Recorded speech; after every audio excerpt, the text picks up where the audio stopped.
الحمد لله نحمده ونستعينه ونستغفره ونؤمن به ونتوكل عليه ونعوذ بالله من شرور أنفسنا ومن سيئات أعمالنا من يهده الله فلا مضل له ومن يضلله فلا هادي له ونشهد أن لا إله إلا الله وحده لا شريك له ونشهد أن سيدنا ومولانا محمدا عبده ورسوله أما بعد فأعوذ بالله من الشيطان الرجيم بسم الله الرحمن الرحيم تبارك الذي نزل الفرقان على عبده ليكون للعالمين نذيرا وقال رسول الله صلى الله عليه وسلم خيركم من تعلم القرآن وعلمه صدق الله العظيم وصدق رسوله النبي الكريم اللهم صل على سيدنا محمد وعلى آل سيدنا محمد وأصحاب سيدنا محمد وبارك وسلم عليه۔ آپ تمام خواتین و حضرات، میرے بھائی میری بہنیں سب انتہائی مبارکباد کے مستحق ہیں کہ اللہ تعالیٰ نے اس زمانے میں کہ جب ہر طرف دنیا کا مال و دولت اکٹھا کرنے کا ایک چلن ہے، مادیت پرستی کا دور ہے، بے دینی کی فضائیں ہیں، نفسا نفسی کا عالم ہے، اس زمانے میں اللہ تعالیٰ نے آپ سب کو دین کی دولت کے ساتھ، قرآن کی دولت کے ساتھ، اللہ والوں کی محبت کے ساتھ وابستہ فرمایا ہے۔ یہ اللہ جل جلالہ کا احسان عظیم ہے اور یہ اللہ کی توفیق کے بغیر ممکن نہیں ہے۔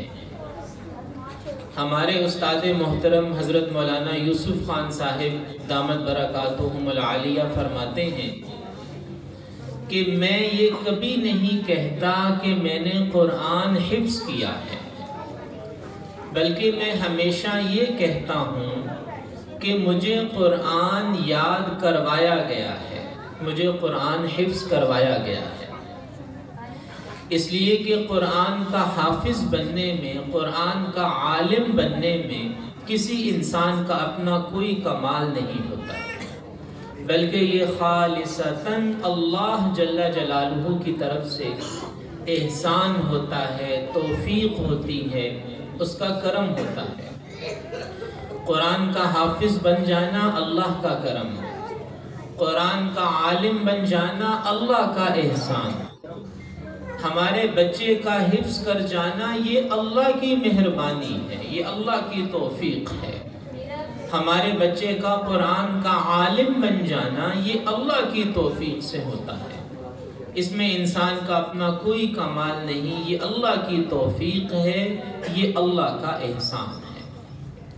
تو سب سے پہلے تو آپ سب اس پہ مبارکباد کے مستحق ہیں، اور پھر ایک چیز جو اکثر دل میں آتی ہے، کل بھی ایک جگہ جانا ہوا، بظاہر اگر آپ باہر سڑک سے گزریں یا گلی سے گزریں تو یہ احساس ہی نہیں ہوتا کہ اس عمارت کے اندر اللہ کے نیک بندوں کی ایسی محفل سجی ہے، قرآن کی ایسی محفل سجی ہے، تو اس قسم کے مدارس اور اس قسم کی مساجد کو دیکھ کر اکثر ایک بات یاد آتی ہے کہ جب یہ رشین امپائر تھی، آپ جانتے ہیں کہ روس ٹوٹا، اور روس ٹوٹنے سے پہلے وہ کئی ریاستوں کا مجموعہ تھا، آذربائیجان، ترکمانستان، کرغستان اور بہت سی مسلم ریاستیں وہ روسی تسلط کے اندر تھیں، اور وہاں پر دین کی تعلیم، قرآن کی تعلیم پر مکمل پابندی تھی۔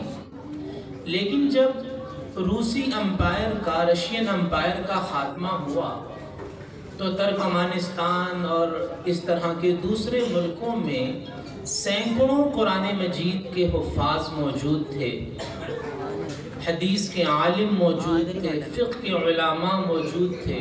یہ وہی خطہ ہے جہاں امام بخاری بھی مدفون ہیں۔ تو مفتی تقی عثمانی صاحب اور دوسرے علماء نے یہ لکھا ہے کہ جب تحقیق کی گئی کہ اتنی سخت پابندیوں کے دور میں یہ علماء، یہ حفاظ، یہ قرآن والے کہاں سے پیدا ہو گئے، تو پتہ چلا کہ ریاستی جبر کے اس دور میں اللہ کے نیک بندوں نے اپنے گھروں کے اندر، تہ خانوں کے اندر اور خفیہ جگہوں کے اندر قرآن مجید کے درس و تدریس کا سلسلہ جاری رکھا۔ یعنی باہر سے گزرنے والے کو اندازہ بھی نہیں ہوتا تھا کہ اندر قرآن کی کیسی شاندار محفلیں سجی ہوئی ہیں، قرآن کے درس و تدریس کا نظام سجا ہوا ہے، لوگ حافظ بن رہے ہیں، لوگ عالم بن رہے ہیں، قرآن کا درس ہو رہا ہے، بخاری شریف کی تعلیم ہو رہی ہے، اور لوگوں نے اس طرح کئی سالوں تک، کئی صدیوں تک دین کے علم کو تھامے رکھا اور قرآن کی تعلیم میں مشغول رہے۔ تو جب اس قسم کے اداروں میں آنا ہوتا ہے جہاں بظاہر کوئی ایسے نعرے نہیں ہیں، کوئی ایسے دعوے نہیں ہیں، بلکہ سادگی کے ساتھ، اخلاص کے ساتھ، اللہ کی محبت میں، اللہ کے قرآن کی محبت میں پڑھنے والے بھی، پڑھانے والے بھی، انتظام کرنے والے بھی لگے ہوتے ہیں، تو وہ یادیں تازہ ہوتی ہیں جہاں ان مسلمانوں نے روس کے اندر اپنے دین کو مضبوطی سے تھامے رکھا اور دین کی خدمت میں لگے رہے،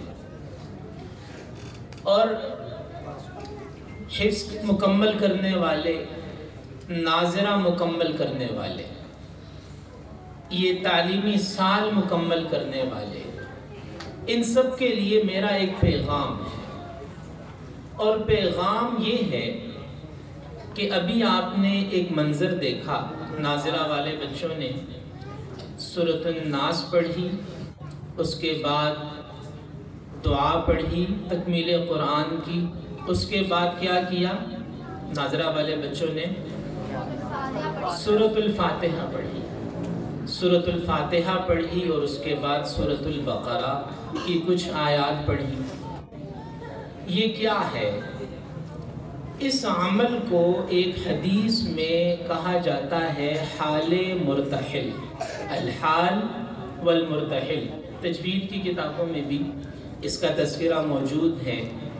یہ عمل مستحب اور مسنون ہے، اور تراویح کے اندر بھی جن حضرات کو اللہ تعالیٰ توفیق عطا فرماتا ہے تراویح میں قرآن مجید سننے کی یا پڑھنے کی، وہاں بھی آپ نے یہ دیکھا ہوگا کہ جب تراویح میں آخری دن حافظ صاحب قرآن مجید مکمل کرتے ہیں تو قرآن مکمل کرنے کے بعد وہ پھر قرآن شروع کر دیتے ہیں، یعنی سورۃ البقرہ کی آیات پر ہماری تراویح ختم ہوتی ہے۔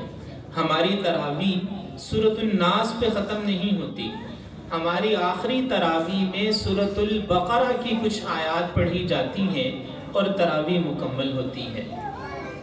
اور عام مسلمانوں کو بھی یہی تعلیم دی جاتی ہے کہ جب آپ قرآن مجید مکمل کریں تو مکمل کرنے کے بعد قرآن پھر شروع کر دیں۔ یہ تعلیم بچپن سے ہی مردوں کو، عورتوں کو، طالبات کو، طلباء کو دی جاتی ہے۔ کبھی آپ نے سوچا کہ یہ کیوں ہے؟ تو یہ میرے محترم سامعین، یہ اس لیے ہے کہ مسلمان کی چھٹی نہیں ہے۔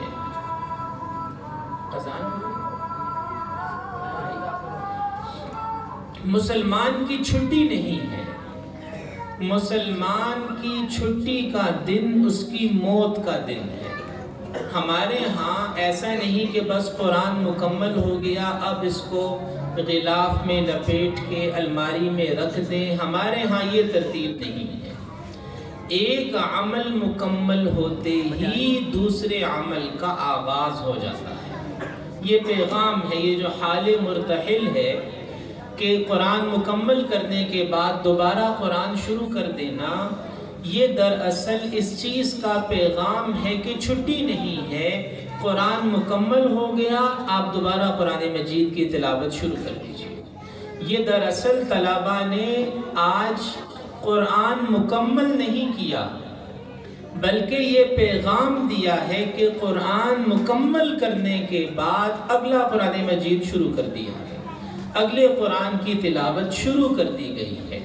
تراویح میں جب حافظ صاحب تراویح مکمل کرتے ہیں تو وہ یہ پیغام دیتے ہیں کہ قرآن مجید سے تعلق توڑا نہیں ہے، ایک قرآن مکمل کرنے کے بعد دوسرا قرآن مجید شروع کر دیا۔ اس نقطے کو سمجھنا ضروری ہے کہ چھٹی نہیں ہے۔ مکتب عشق کے انداز نرالے دیکھے، اس کو چھٹی نہ ملی جس نے سبق یاد کیا۔ تو یہ تو ساری زندگی کا عمل ہے۔ جیسے کہا جاتا ہے کہ ایک تقاضا پورا کرنے کے بعد دوسرے تقاضے میں لگ گئے، ایک اسائنمنٹ پوری کرنے کے بعد دوسری اسائنمنٹ میں لگ جانا، مسلمان کی زندگی تو یہی ہے۔ ایک صحیح حدیث میں آتا ہے، ایک مرتبہ رسول پاک صلی اللہ علیہ وسلم اپنے صحابہ کرام کے ساتھ ایک جہاد کے سفر سے واپس تشریف لا رہے تھے، تو جب مدینہ منورہ کی آبادی نظر آئی تو حضور صلی اللہ علیہ وسلم نے ایک جملہ ارشاد فرمایا۔ وہ جملہ آپ نے یہ ارشاد فرمایا کہ رجعنا من الجہاد الاصغر الى الجہاد الاکبر، کہ ہم چھوٹے جہاد سے بڑے جہاد کی طرف واپس آ گئے۔ اب آپ دیکھیے کہ اس میں کیا پیغام ہے۔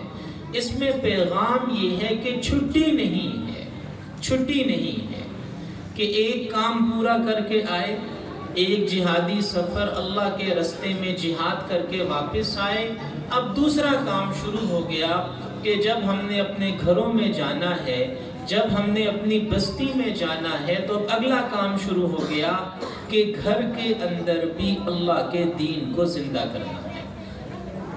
جیسے میدان جہاد میں اللہ کے دین کو زندہ کیا، اسی طرح اپنی بستی میں جانے کے بعد، اپنے گھر میں جانے کے بعد، اپنی تجارت میں جانے کے بعد وہاں بھی اللہ کے دین کو زندہ کرنا ہے۔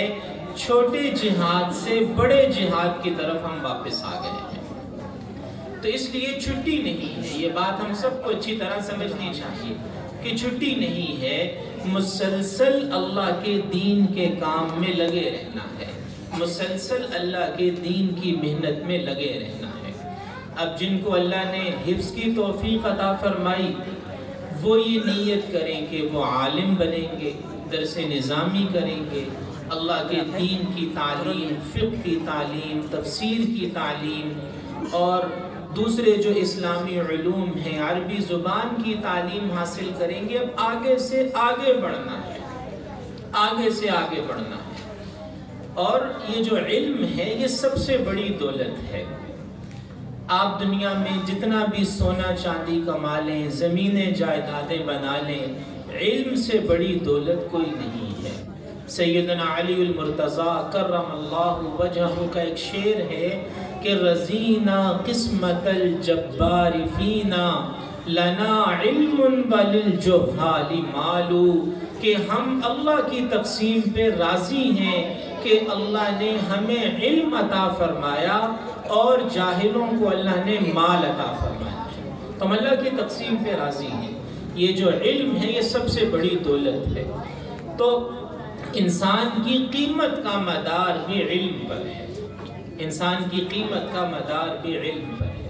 انسان کی قیمت کپڑوں سے نہیں ہے، انسان کی قیمت گاڑیوں سواریوں سے نہیں ہے، انسان کی قیمت اس کی چمڑی کے رنگ سے خوبصورتی سے نہیں ہے، انسان کی قیمت اس کے گھر کی وسعت اور گھر کی قیمت سے نہیں ہے۔ انسان کی قیمت کس چیز سے ہے؟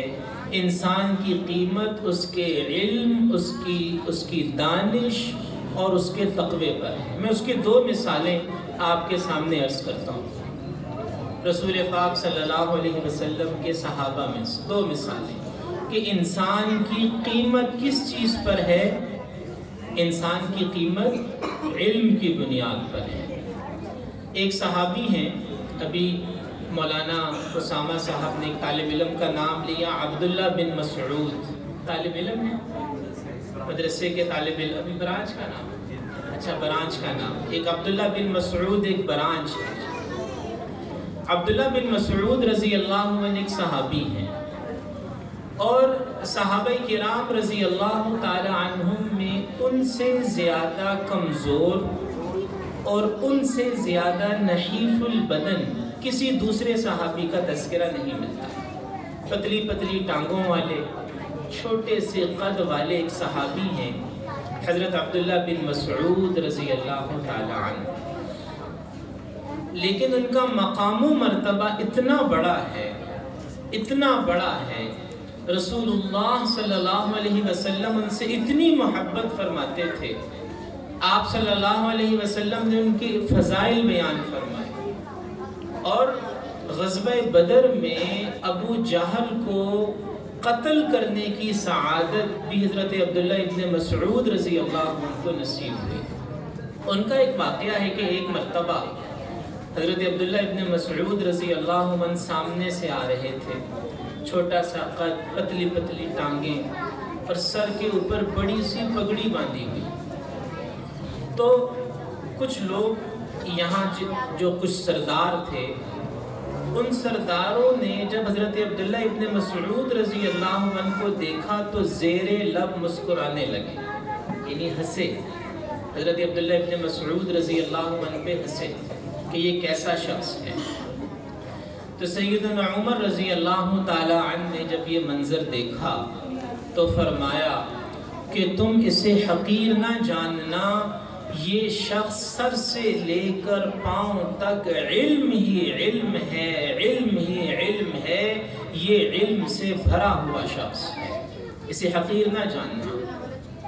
اور حضرت عبداللہ ابن مسعود رضی اللہ عنہ کو حضرت عمر ہمیشہ اپنے ساتھ رکھتے تھے تاکہ کوئی بھی فیصلہ کرنا ہو، قرآن و سنت سے کوئی بھی ہدایت لینی ہو تو عبداللہ ابن مسعود میرے پاس ہوں تاکہ میں ان سے رہنمائی لے سکوں۔ سر سے لے کر پاؤں تک یہ شخص علم سے بھرا ہوا شخص ہے۔ تو یہ ہے اصل میں انسان کی قیمت۔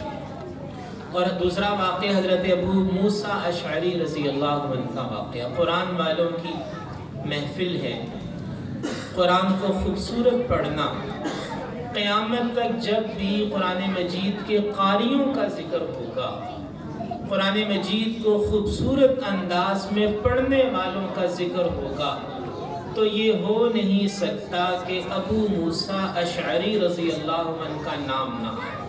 قرآن مجید کے سب سے بڑے قاری جن کے بارے میں رسول پاک صلی اللہ علیہ وسلم نے فرمایا کہ ابو موسیٰ کو لحن داؤدی میں سے حصہ عطا کیا گیا، لحن داؤدی، خوبصورت آواز۔ ان کا واقعہ ہے کہ ایک مرتبہ رسول پاک صلی اللہ تعالی علیہ وسلم اور سیدہ عائشہ صدیقہ رضی اللہ تعالی عنہ گلی میں سے گزر رہے تھے۔ حضرت ابو موسیٰ اشعری رضی اللہ عنہ کے گھر کے پاس سے گزرے تو قرآن مجید کی تلاوت کی آواز آئی، خوبصورت آواز تھی۔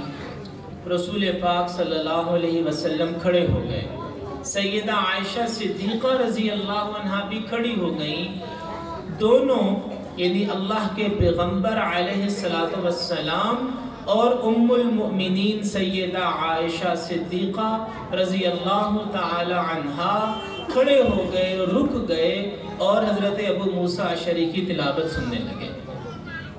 اگلے دن سیدنا ابو موسیٰ اشعری رضی اللہ عنہ سے اس بات کا ذکر فرمایا رسول اللہ صلی اللہ علیہ وسلم نے، تو حضرت ابو موسیٰ اشعری رضی اللہ عنہ بڑے خوش ہوئے اور آپ نے فرمایا کہ اگر مجھے یہ معلوم ہوتا کہ آپ میری تلاوت سن رہے ہیں تو میں اور بھی زیادہ خوبصورت آواز میں تلاوت کرتا۔ مجھے تو یہ معلوم ہی نہیں تھا کہ آپ تلاوت سن رہے ہیں، اگر یہ معلوم ہوتا تو اور زیادہ خوبصورت آواز میں تلاوت کرتا۔ اب آپ دیکھیے کہ اللہ کے نبی صلی اللہ علیہ وسلم اپنی زوجہ محترمہ ام المؤمنین سیدہ عائشہ صدیقہ رضی اللہ تعالی عنہ کے ہمراہ کہاں کھڑے ہوئے؟ ایک قاری کی تلاوت سننے کے لیے کھڑے ہوئے، قاری کی تلاوت سننے کے لیے۔ تو ان قرآن والوں کو کبھی حقیر نہ سمجھیں، قرآن والوں کو معمولی نہ سمجھیں، نہ لوگ قرآن والوں کو معمولی سمجھیں، نہ قرآن والے اپنے آپ کو معمولی سمجھیں۔ اب یہ بھی جملہ یاد رکھنے کا ہے۔ پہلے تو ہم لوگوں کو دعوت دیتے تھے کہ جی آپ قرآن والوں کی قدر کریں، قرآن والوں کو حقیر نہ سمجھیں، قرآن والوں کو کمتر نہ سمجھیں، لیکن اب ایک نیا زمانہ آ گیا کہ قرآن والوں سے، مدرسے والوں سے یہ کہنا پڑتا ہے کہ آپ بھی اپنے آپ کو معمولی نہ سمجھیں۔ اللہ جل جلالہ نے جو نعمت عطا فرمائی ہے، قرآن کی نعمت، دین کے علم کی نعمت، اس نعمت کی قدر کریں۔ کبھی بھی دل میں یہ خیال نہیں آنا چاہیے کہ ہم کوئی کم ہیں معاشرے سے۔ یقین جانیے کہ آپ دراصل وہ ہیرا ہیں جو ہیرا ایک اس شخص کو مل گیا جو گدھے پالتا تھا، اسے ہیرا مل گیا تو اس نے وہ ہیرا کیا کیا؟ گدھے کے گلے میں لٹکا دیا۔ کیوں؟ کیونکہ اسے ہیرے کی قدر نہیں تھی۔ تو اگر آپ کی کبھی بے قدری کوئی کرے تو یہ سمجھ جائیں کہ اس کو اس ہیرے کی قدر ہی نہیں ہے۔ تو جو ہیرے کی قدر نہیں کرتا تو ہمیں اس پہ کوئی دکھ نہیں ہے، ہمیں اپنی قدر خود کرنی ہے، ہمیں اپنے مقام و مرتبے کو خود پہچاننا ہے۔ اور آخر میں قرآن مجید کے 5 حق ہیں جو بیان کر کے میں اجازت چاہوں گا، اور قرآن کے یہ جو 5 حق ہیں یہ آپ سب نے ابھی یاد بھی کرنے ہیں۔ خاص طور پہ جو طلبہ یہاں موجود ہیں، حفظ والے، ناظرہ والے طلبہ، قرآن مجید کے یہ 5 حق آپ نے یاد بھی کرنے ہیں، اور میں آپ سے بھی سنوں گا، ٹھیک ہے؟ یہ جو 5 حق ہیں قرآن مجید کے، یہ آپ نے ابھی یاد کرنے ہیں اور یہ آپ سے سنوں گا۔ قرآن مجید کا پہلا حق ہے قرآن مجید پر ایمان لانا۔ یہ قرآن کا پہلا حق ہے۔ پہلا حق کیا ہے قرآن مجید کا؟ قرآن مجید پر ایمان لانا۔ اور ایمان لانے کا مطلب یہ ہے کہ یہ کتاب قرآن مجید پوری کی پوری اللہ تعالیٰ کی طرف سے نازل کرتا ہے، اور جس طرح نازل ہوئی تھی ویسے ہی محفوظ ہے اور قیامت تک اسی حالت میں محفوظ رہے گی۔ تو پہلا حق کیا ہے قرآن کا؟ قرآن مجید پر ایمان لانا۔ قرآن مجید کا دوسرا حق ہے قرآن مجید کی تلاوت کرنا۔ دوسرا حق کیا ہے؟ قرآن مجید کی تلاوت کرنا۔ قرآن مجید کا تیسرا حق ہے قرآن مجید کو سمجھنے کی کوشش کرنا، اور ظاہر ہے اس کے لیے ترجمہ پڑھنا چاہیے، تفسیر پڑھنی چاہیے، عربی زبان آنی چاہیے۔ تو تیسرا حق کیا ہے قرآن مجید کا؟ قرآن مجید کو سمجھنے کی کوشش کرنا، موت تک قرآن مجید کو سمجھنے کی کوشش کرتے رہنا، یہ قرآن مجید کا تیسرا حق ہے۔ اور قرآن مجید کا چوتھا حق ہے قرآن مجید پر عمل کرنا۔ چوتھا حق کیا ہے؟ قرآن مجید پر عمل کرنا، جہاں تک ہو سکے اپنی زندگی کے ہر موڑ پہ قرآن مجید کو اپنے لیے امام بنانا۔ ابھی دعا میں بھی آپ نے یہ بات کی کہ یا اللہ قرآن مجید کو ہمارے لیے امام بنا، وَاجْعَلْهُ لَنَا إِمَامًا، کہ یا اللہ قرآن مجید کو ہمارے لیے امام بنا۔ تو قرآن مجید کو امام وہی بنائے گا جو قرآن مجید کو سمجھتا ہو۔ تو چوتھا حق کیا ہے؟ قرآن مجید پر عمل کرنا۔ اور قرآن مجید کا پانچواں حق ہے قرآن مجید کی تعلیم کو، قرآن مجید کے علم کو دوسروں تک پہنچانا، قرآن مجید کو آگے پہنچانا، قرآن کے پیغام کی تبلیغ کرنا، قرآن کے پیغام کو عام کرنا، یہ قرآن مجید کا پانچواں حق ہے۔ اور اسی پانچویں حق کے بارے میں رسول اللہ صلی اللہ علیہ وسلم نے فرمایا خیرکم من تعلم القرآن وعلمہ، تم میں سے بہترین وہ ہے جو قرآن خود سیکھتا ہے اور دوسروں کو سکھاتا ہے۔ تو یہ 5 حق یاد ہو گئے جی۔ پہلا حق کیا ہے؟ قرآن مجید پر ایمان لانا۔ دوسرا حق کیا ہے؟ قرآن مجید کی تلاوت کرنا۔ تیسرا حق کیا ہے؟ قرآن مجید کو سمجھنے کی کوشش کرنا۔ چوتھا حق کیا ہے؟ قرآن مجید پہ عمل کرنا۔ اور پانچواں حق کیا ہے؟ قرآن مجید کو دوسروں تک پہنچانے کی کوشش کرنا، قرآن کی تعلیم کو عام کرنا، قرآن مجید کی تبلیغ کرنا۔ اللہ تعالی ہم سب کو عمل کی توفیق عطا فرمائے۔ وآخر دعوانا ان الحمدللہ رب العالمین۔